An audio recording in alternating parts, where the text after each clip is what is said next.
Hey guys, welcome back to the Crazy Cozy Corner. It's a crazy cozy corner because we're in a corner. There's a cozy chair, and it might be the books and it might be me that make it crazy. You don't know. We're gonna say that. So we're gonna do our August reading wrap up. I can't believe it's September already. It feels like August was like such a short but long month, if that makes sense. It's like can't believe it's over, but it also felt like forever, but also didn't. Feels like I just started reading all these books, which is funny.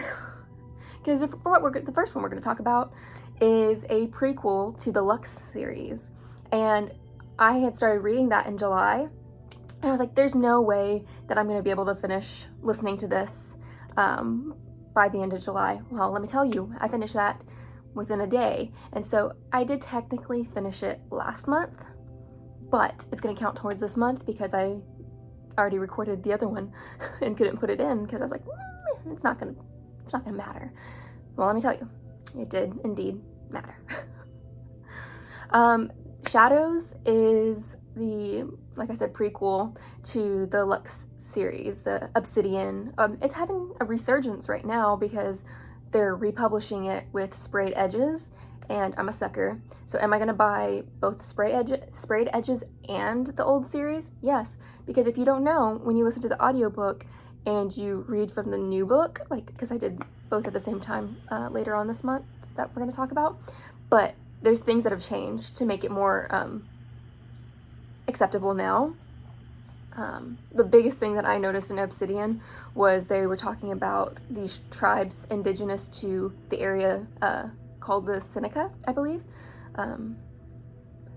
I could be completely wrong, but instead of calling them Indians, they call them by their tribe name in the new re-released version, which I think is kind of nice. But it was interesting to see complete sentences taken out and wording changed, and I thought it was very interesting to be able to point that out. But alas, I'm rambling. Shadows. There are going to be possible spoilers throughout these books because I found my last video of my wrap-up kind of boring and kind of repetitive, so I'm sorry. This is a story that follows Bethany and Dawson. Dawson is an alien called the Luxon, so he's basically a human ball of light, or an alien ball of light, but shaped like a human, but not human. And Bethany is just this normal human girl, and they're meet cute because they're kind of a mystery in the series. They're like, what happened? Because it's told from a different point of view later on in the series. But this one is, I think it's third person, but it like kind of switches who it focuses on a little bit. So it's not like it's from Bethany's point of view or Dawson's point of view. Kind of, it's from both of their point of view, but not. I don't know. But it was okay. I didn't really enjoy. It was a cute time. It was a short little novella, probably. I don't think it was a full novel, as it was just a few hours long. I don't know how in book form it is, but I rated it 2 stars.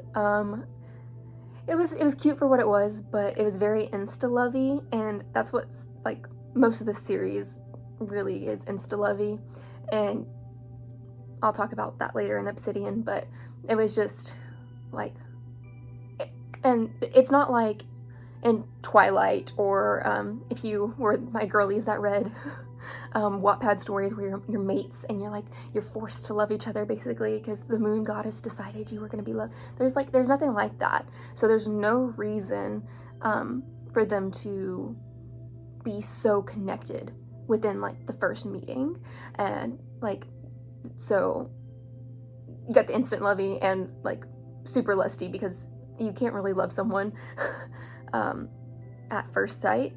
You can find them attractive and want to do the tango, but anyways, the only issues come from outside, and it is a very interesting novella. Am I reading the entire series? Yes, For some reason, I like, that's not very, I was gonna say trashy novels, but it's not super trashy. It's just, not super serious. Yeah.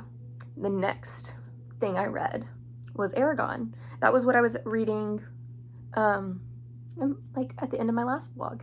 That one, it didn't take me too long, I don't think, but I rated it 3 stars. And this story follows a boy named Eragon. He is 15 in the beginning of the story, and he finds this dragon egg, and he has to figure out how to raise it and without raising suspicion in the village, and one thing leads to another, and he's on the run, and like most of his family is dead. I mean, like, you already, when you go into it, you already know some of his family is dead anyways. So you just, not saying that anybody dies, but I'm not saying they don't die. Although, like I said, spoilers.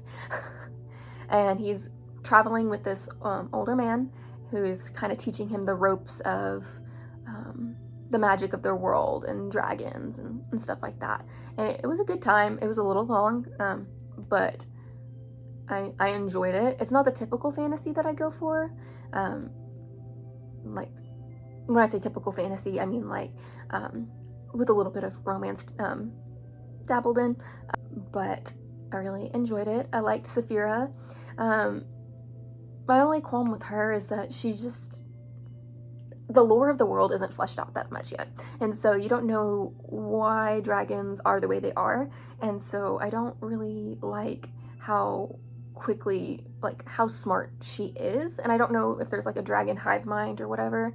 Not saying I don't want a smart character, but she's experiencing the world for the first time, and there's lots of things that she knows that doesn't make sense for the route she has traveled, if that makes sense.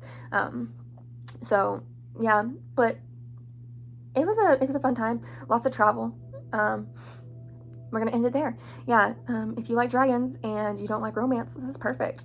Yeah. Next, I read Lore. Oh, it was okay. I rated it 3 stars, but it is about this girl named Lore, and she is from the House of Perseus. So it's a Greek mythology type book, but something's gone wrong. The gods got kicked out, and so there is, I don't remember what it's called, but there's kind of like a fight every year. No, every 7 years? Whatever. There's a fight every once in a while in different locations around this mythical object that makes the gods mortal. So if you kill the god, you take their power. But if you're another god killing another god, the god that died lost the power. The power is gone from the world. And yeah, it was good for what it was. There was things in execution that I didn't really enjoy. Although I totally fell for the person that ended up being the bad guy. I fell for the act. I really did. I was like, oh man. Because I was like, yeah, these people aren't lifting you up, Lore. Listen to her. I'm like, oh man. So that one got me. Like, not like crying, but like, I was like, oh man. I should have expected it, but I didn't. And so, yeah, that was Lore. Oh, I didn't tell you who these were by. So Lore is by Alexandra Bracken. Eragon is by Christopher Paolini, I believe. And Shadows is by Jennifer L. Armentrout. Okay, so next I read the second book in the Origin series, which I found out was not finished. And so there's 3 books in this Origin series, and I guess I should have put 2 and 2 together because it is Jennifer Armentrout. Like, she writes these stories that go on for a billion books, so I should have known. But I was like, oh man, look at her, she like wrote this really cute trilogy. No. And the thing is I'm not hopeful that she'll come back to it. Although there is the resurgence with the Obsidian, so maybe people will jump on and like say, hey, bring back the Origin series, but I don't know. I know she was dealing with writer's block, and so I'm not super convinced that it'll come back, but do still read it, because the third book doesn't, like, it ends in a cliffhanger, but it's not something that you can't like move on from. But I'll get there. I'm jumping ahead. Okay, the one that I read here was The Burning Shadow. It is following Evie. I was like, Nadia is her name, but she had lived her life as Evie. It's following Evie and Luke, and I did find out, because in the second book, as like first page, it starts talking about him, and it's like, Luke sounds like Luke, so because it's Luc. I was like, yeah, because the last time I talked about it, I was a little confused. I was like, but he's gonna be Luke to me, so I was right. Yay. We follow them. We're still in school. We're still living up life. This is after the Origin had attacked Evie, and it's just her coming to terms with who she is, and them going on the run. I guess it wasn't that memorable. Oops. It's just kind of one of those filler books. There wasn't too much that happened. And, the third book was kind of a filler book too. It advanced the plot. Yes. Okay, coming back to me. While they're still in school, there's like the Trojan virus that's activating in people, and our main character, Evie, may or may not have it. She may or may not be defective. You do not know. And so it's kind of learning to deal with that, and them going on the run and going into one of the safe zones where Luke has been sending all the Luxon when he was trying to, like, unregistered Luxon. Yeah, that was a 3-star. Obviously, like, I'm struggling to remember things about it. I did read a lot of books, so it could be that too. But it was okay. For how upset I am about this series not continuing, I obviously do not like the books as much as I thought I did. Oops. I think I like it because it's a different premise. Because we have, like, the vampires and werewolves, and, like, those arcs are very, or arcs, those tropes, supernatural creatures are written a lot on. And so I like that we're talking about aliens, and hot aliens don't hurt anything. But I don't read a lot of sci-fi, so I don't know if there's any good, like, romance novels for aliens. Anyways, next I listened and read The Librarian of Auschwitz. I really wanted to like it, and I did end up rating it 4 stars because I know the meat and potatoes of it is so good, but because I was listening to it, the narrator just was not for me, personally. But you follow Edita, the Librarian of Auschwitz. She is 15. Yes, she's 15, and the books are banned. The books that they have, like, they're not supposed to have them, but somehow they do. And she's figuring out ways to bring out more books for the children to read and learn and stuff like that. And you just follow because it's based on a real person and, like, real people, but it was fictionalized to bring more, I guess, not necessarily drama, but so we, like, so I guess more so it doesn't step on people's toes. It's fictionalized because Edita didn't write it. It was a Spanish author, Antonio Iturbe.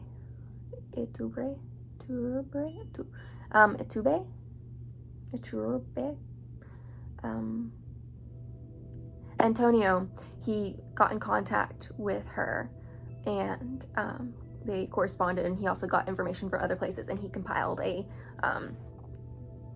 book about this library. And you just follow Edita in, you know, trying to survive Auschwitz in World War II, and like dealing with German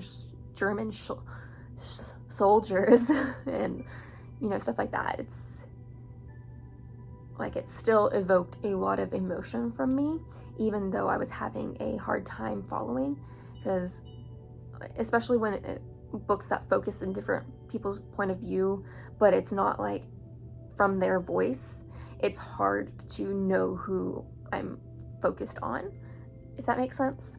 At least in books, I can see their name and I'm like, okay, this is who I'm reading from. But this was just an audiobook that I had a hard time with, but I would encourage everybody to read it. Physical.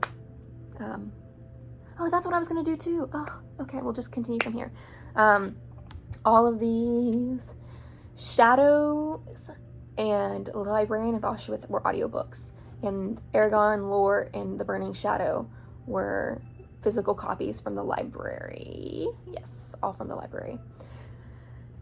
So that was the Librarian of Auschwitz. I rated it 4 stars.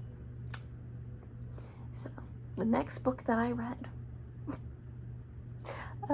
blame Carrie can read, because she did a book or a video on the Raven cycle. So I read The Raven Boys by Maggie Stiefvater. As always, her name will be up here on her book cover, and you'll be able to see it. Anyways, you follow this girl named Blue. She's from a house of psychics, but she doesn't have a psychic power. She just kind of enhances everybody else's power. And you follow,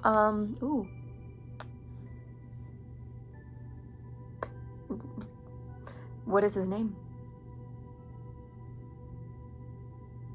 Well, I know there's Ronan, and I know there's Adam. Oopsies. Gansey. Okay. He goes by his last name, Gansey, and you follow Gansey. And like the little Raven Boys, they all go to a school, and that's why they're called the Raven Boys. Kind of. But they're like this little group, and there's one more guy. He's important, but he's not right now.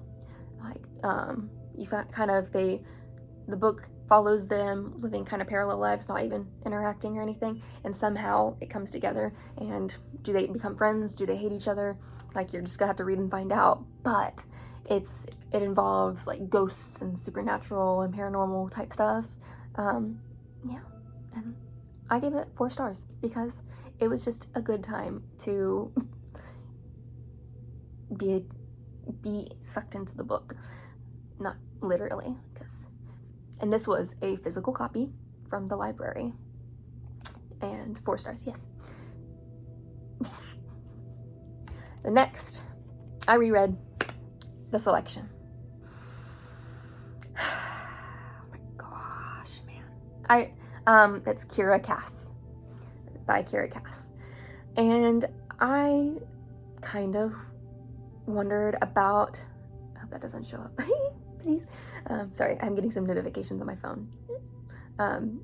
But I am curious to see if what I liked when I was younger was even good, because no hate, but I'm obviously not the target audience anymore. But America makes me so mad. I don't like treating people like they're not important, and so her doing that really bothers me. And yes, she doesn't do that to the eights, 7/8, like people below her, but like the people above her, like she just treats Maxon like crap and can't make up her mind. And yes, I know she was in a relationship, but that's not Maxon's fault. His fault. And like, this, also, her childhood lover friend thing makes me so mad. Like, if you can't get over yourself, because I know you want to provide, whatever, like, get your masculine energy there, I guess. But like, if you can't be a partner with your partner, or your husband or wife, or, you know, like, if you can't stand on equal footing, like, that's not a good relationship. Like, you don't have to do the same things, but you pick up the slack where your partner is failing. And so for you not to be able to enjoy the fact that she's like able to help, like, get over yourself. Like like obviously you're not ready for a relationship because it takes you literally sending her to marry someone else for you to be like, oh, but I love you. Like, sit on a sharp spike, dude. Get over it. Like, if you're so worried about your social standing, like, also, let me tell you, like, I think if a guy marries up, he should be able to marry up. Like, why are we sticking with this, like your guy, like, you go down? No, like, girl, if she's higher, she should be able to, like, bring his status up instead of her go down, like. But it's also, like, obviously a very sexist society, although later on they do make guys the product to consume, because their daughter has, I mean, obviously, gets the princess one day. The one day there's a princess, and she has a selection of multiple guys, and it's just no. Anyways, so all my thoughts aside, like, for what it is, just America going in and joining the selection, which is a lottery to pick out like 30-something women to marry the prince or be a potential candidate. It's basically dystopian Bachelor. That's my synopsis of it. It's okay. Like, if you like a heroine that can't make up her mind and is just, I don't have a lot nice to say about America. I'm sorry. So I'm just gonna stop here.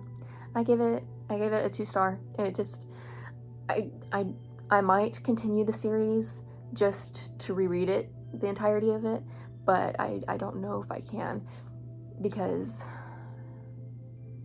she be playing them, and it makes me mad. I think it's a lack of respect when you're playing people, and it makes me mad because people don't deserve to be played. And whew, okay. Next one.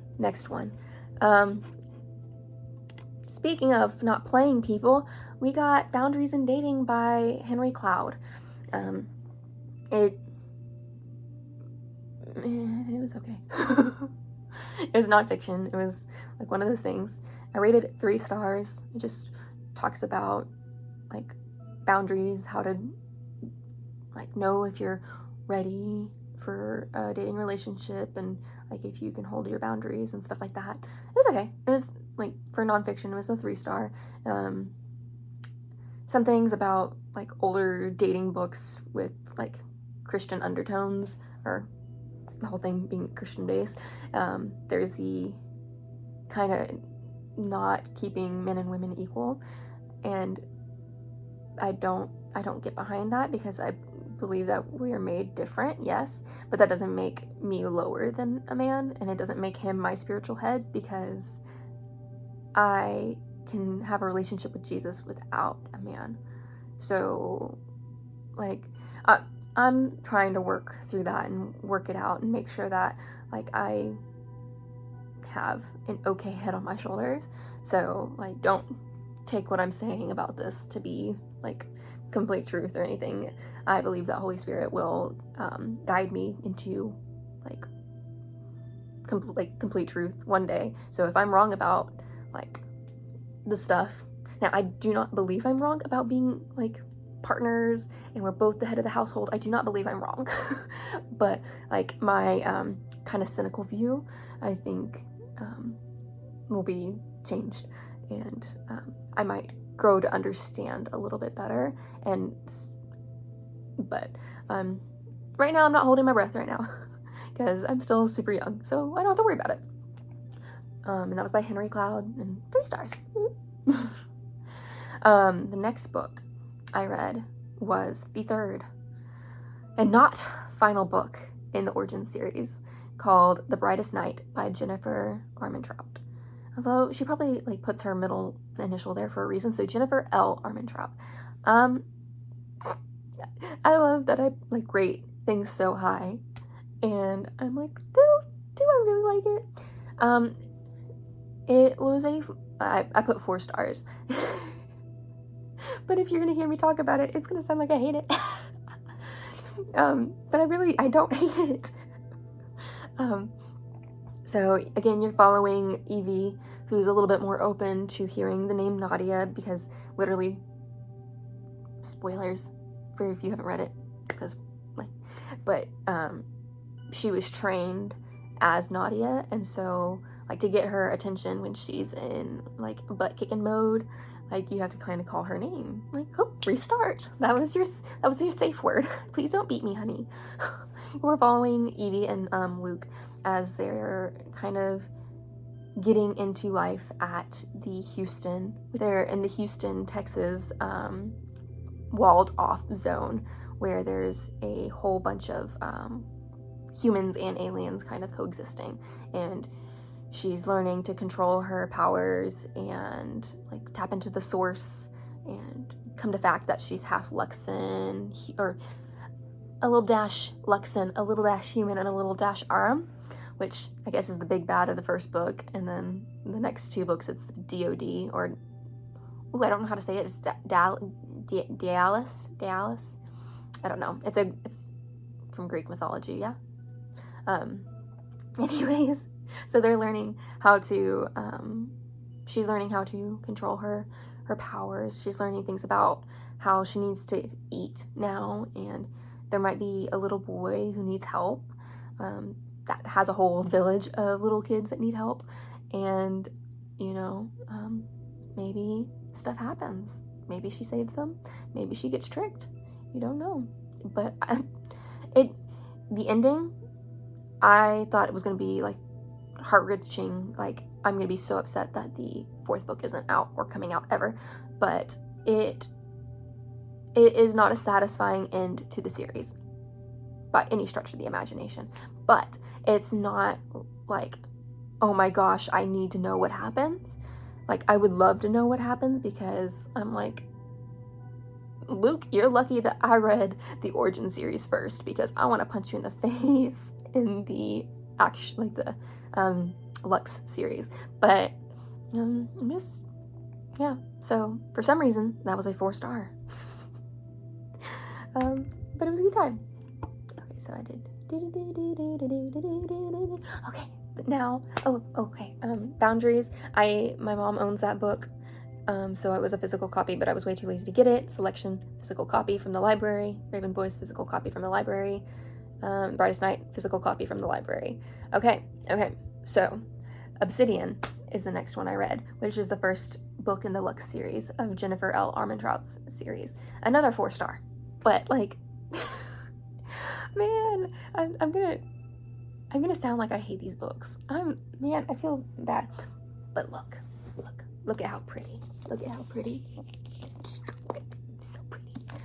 So, I got my little copy from Walmart, but it's like beautiful face, beautiful body, horrible attitude.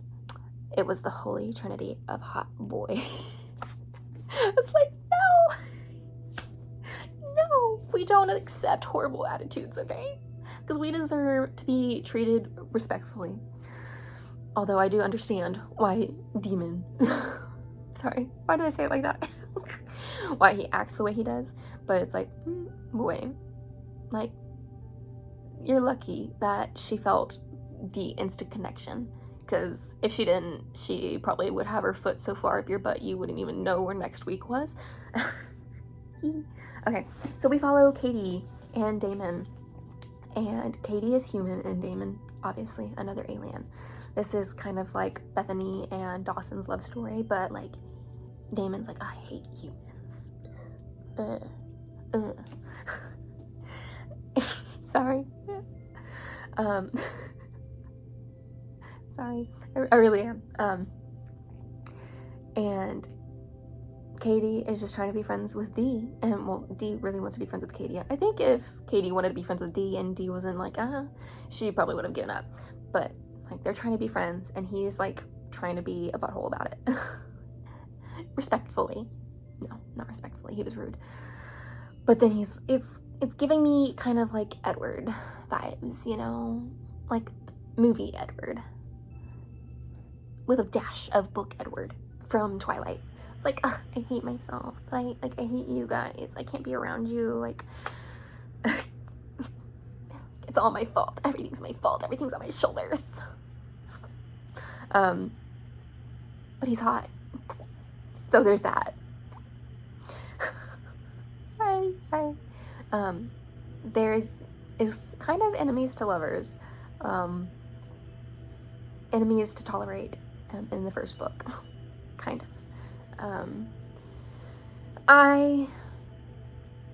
First book, go Katie. Like, I liked that she wasn't really putting up with his his crap. He, like, was being rude, but she's like, I'm not putting up with that. And so I was like, yes, go, you go, girl. Pop off. But, this first one, it's just about, you're dealing with Aram. I don't know if I was talking about the same series. Oopsies. You're dealing with the other alien life form that kind of followed the Luxon to Earth because they feed off the Luxon. And so there's this thing called a trace that shows up on humans because they absorb the alien source of everything. And so they light up. And so in areas where there's quartz or whatever blocking the alien sensing mojo, like the humans show up still, and so the Aram can like come to them and find the Luxon that was around them. But it really sucks if you don't know there's Luxon around you and you didn't know like you were healed or there was something going on around you. Yeah, because then you don't know who they are when they're beating you up. Sorry, hold on, eyeball. I have eyelashes in my eyeball, but I don't want to stop now. But yeah, you have secrets being found out and trying to be protected. It's kind of like a back and forth, like, oh, she has a trace, oh, she doesn't have a trace, she knows that I'm an alien, now I have a trace, and she has a trace, and so now I have to be around her, and she knows that I'm only around her for this, well, stuff like that. I'm like, dude. Okay. So, but by the end of it, like, she proves to him that she's just not this weak human. And so he's like, so, you know how, like, we've had this, like, attraction through the entire time? I think, like, I even am more attracted to you now. It's not just your body. Because you got a brain. I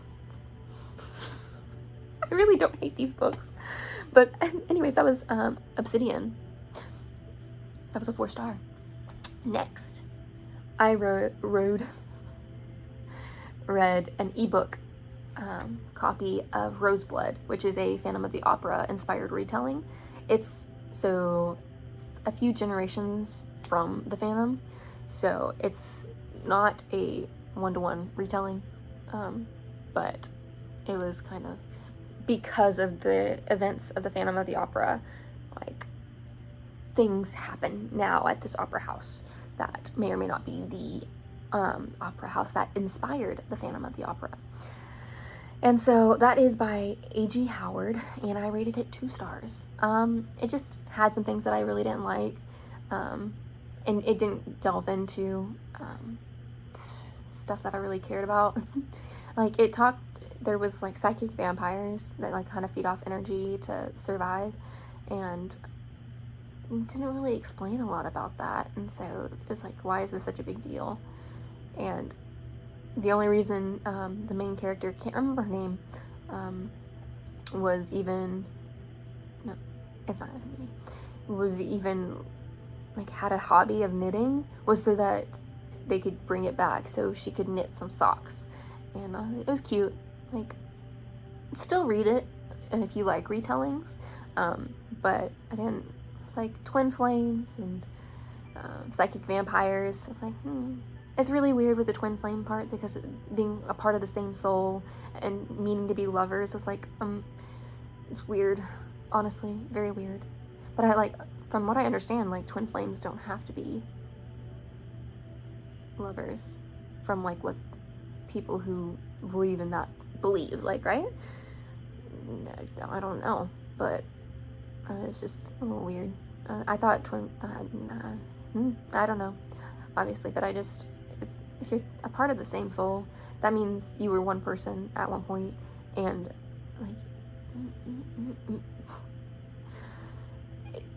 like, I'm sure other people will love it. I just didn't, and so we're gonna move on. Next, I read Emotional Intelligence 2.0 by Travis Bradberry. Give it a 4-star. It's the 4 quadrants of emotional intelligence, self-awareness, social awareness. There's others.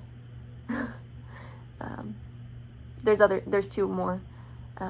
And so it just kind of gives you an overview of what those 4 quadrants are and like what they entail. And then there's ways of, what is it called?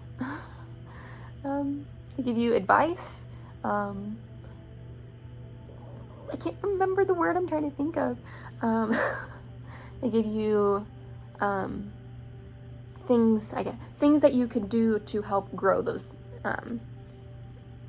those 4 quadrants. And so, like, I'm on a journey to better understand myself and my emotions, and so that was it was helpful.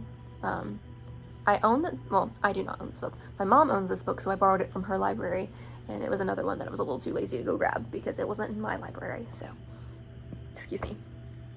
So that was emotional intelligence. If you want to grow your emotional intelligence, your EQ, go for it. Because IQ doesn't mean everything. Although being intelligent is important, but emotional intelligence is more important. Possibly. Who knows? Oh, sorry. I just smacked a wound. Next, I read a Beauty and the Beast retelling, A Curse So Dark and Lonely, by Brigid? We're looking. Brigid. Kemmerer.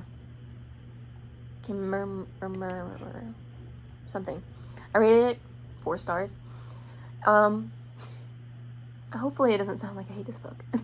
We'll see. But, so we follow, ebook. It was an ebook from the library, from Libby.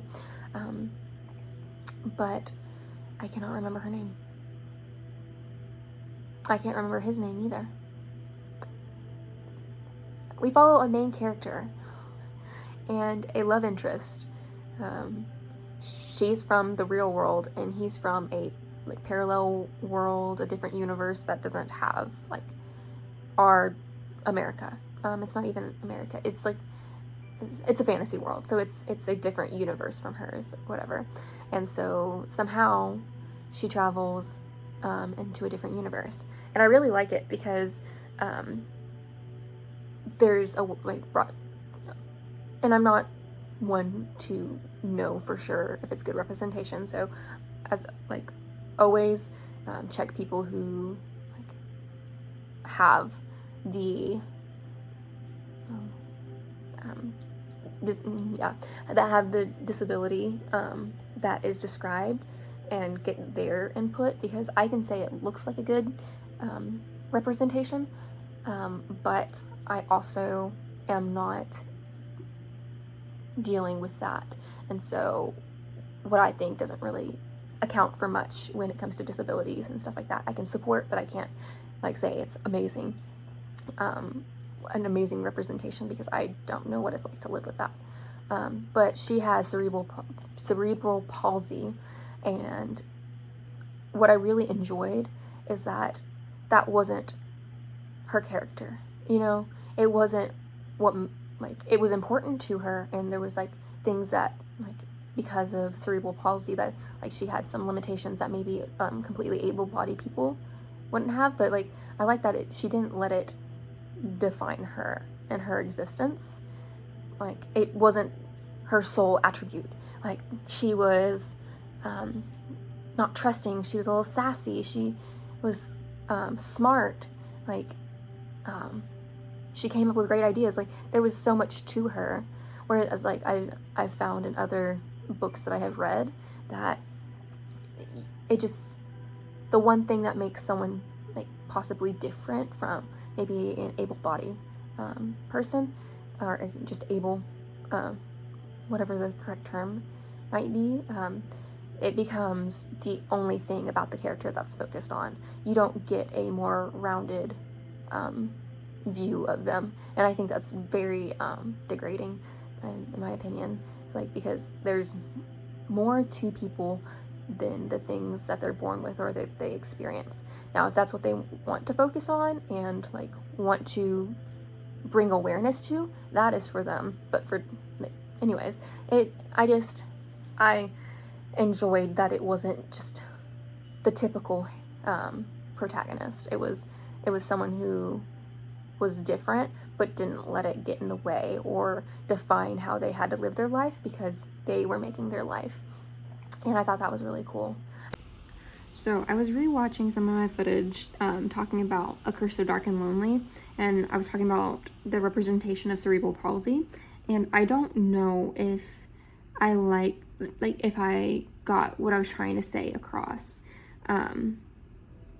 Because, so what I don't like about a protagonist is that there's this one thing about them, and that's the only thing that the author focuses on, when people are just more complex than their anxiety or their depression or their physical limitations or their autoimmune disease. Like, there's real things that you need to do to help cope with it, but that doesn't make you anxiety. That doesn't make you your cerebral palsy. It doesn't make you your multiple sclerosis, you know? And so a lot of people, like authors, will, to seem diverse and to seem like they're changing things, will write in a character with a disability and just make that their only defining trait.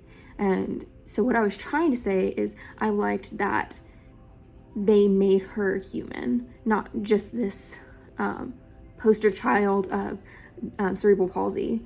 Like, see, I don't even know if I'm saying it correctly, but I really don't want to be, like, insensitive, but I really, like, want to get across what I'm trying to say. And anyways, I hope that makes sense. It's not like, I don't know. I just, I liked that it wasn't the sole trait, that they made her more complex than just this one-dimensional character that a lot of authors try to profit off of. And I mean, still, obviously they want to make a profit for this one, but that's kind of what I was trying to say.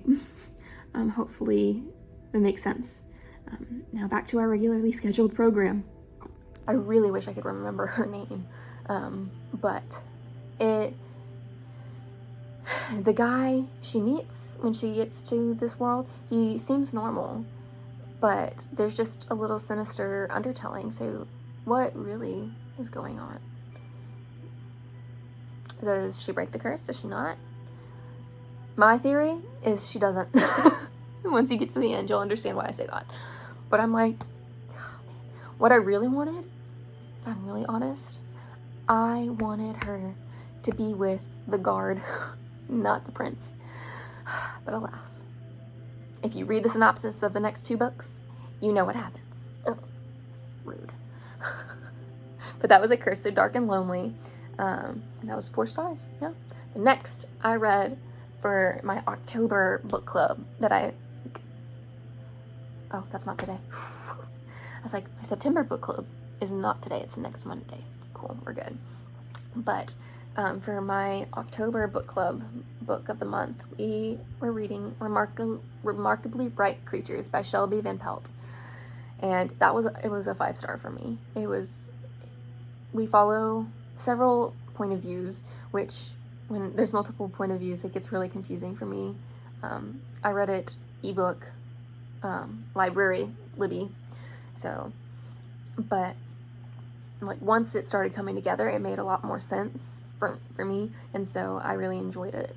But you follow an older woman with a beautiful name that I cannot remember. And you follow a octopus named Marcellus, and you follow Ethan, a grocer, and Cameron, a 30-something year old who doesn't know his father, and was abandoned by his mother, and stuff like that. And you see these, like, their lives kind of unfold and how they start to snake together and become kind of one story, because they come, 3 of them are on the same coast. I'm trying to remember how far it is. Okay, 3 of them are already at the start of the story in the same town, and then another one comes into the town later. And it's just like, we just always underestimate the intelligence of creatures. And I know this is a fiction book, but like, you just, like, we don't know if octopi are really thinking like Marcellus, the octopus in the book. Like, no, he doesn't talk, but we don't know how intelligent other creatures are because we aren't the other creatures, you know. And it's just, it's really, it was cute. It was a happy ending, I believe, that it just tied together in this beautifully messy human bow. Like, there was some loss and sadness, but it was good. So it was definitely a 5-star for me. The next book I read was The Lost Flowers of Alice Hart by Holly Ringland. And I did 4 stars for that one.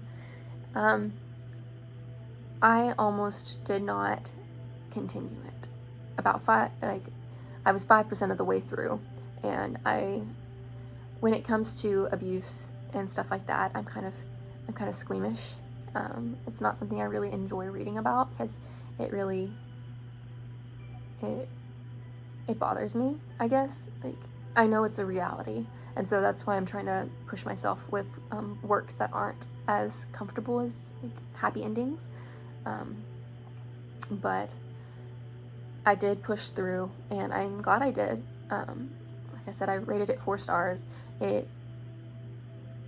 It's about a real person. Not really, but it's like you could see someone making these choices, and even with the like, as the reader, you're like, please don't.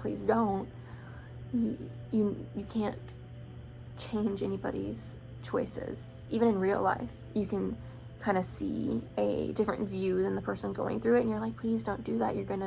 It's not gonna end well, and people just need to make their own mistakes. And so we follow Alice, and the first few chapters, it's with her mom and dad, her pregnant mom, and her father that had a lot of issues that needed to be worked on, but he didn't work on them, and that was to the detriment of his relationship with his family. And somehow there's a fire, and that takes the life of Alice's father and her mother, and she seems to be the sole survivor. And she goes and is raised on this farm with her grandma that she'd never met, and we're wondering, why hadn't they met? What kept the families apart? And you're just following Alice's life and the love and betrayal and heartbreaks and the things that she goes through until, you know, there's not a super solid ending, but it's kind of like how it would have been left for someone who wants the privacy for the rest of their life. It's like, okay, here's some kind of tied up loose ends, but the rest is mine to live, you know? And I really, like I said, I'm glad that I finished it. because I was kind of scared, but it did get better, and it doesn't get super descriptive with the abuse that happens, but it's just like you know, and yeah. But that was The Lost Flowers of Alice Hart. Next, surprise, it was the second book in the Lux universe. It is Onyx, and you're gonna be upset with me because I'm upset, but there's so many different covers for these the series that I don't know. Like, I really like this one, and so I wish that the Opal, which is the third one, had this cover, like similar cover. And I don't know if I'm probably going to buy the Obsidian first book of the series in this cover, so that I have a old copy, but also the new copies, because I am a sucker for those sprayed edges. And so I have already pre-ordered Onyx for November 2nd with the sprayed edges, and I'm hoping it's not like one a year, but if it is, like, that's why I'm buying the old covers, so that I can finish the series and everything. But I read Onyx, and again, we're following Katie and Demon. I think it's Demon. I was very confused when I was listening to Shadows. I was like, who names their child Demon? But okay. But they make a joke about how it's fitting, so I think it is Demon.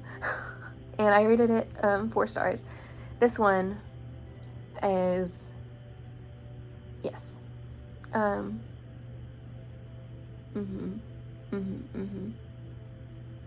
Yes. Okay, trying to make sure, because I read Onyx and Opal really like in quick succession, so I'm making sure I'm not getting them confused.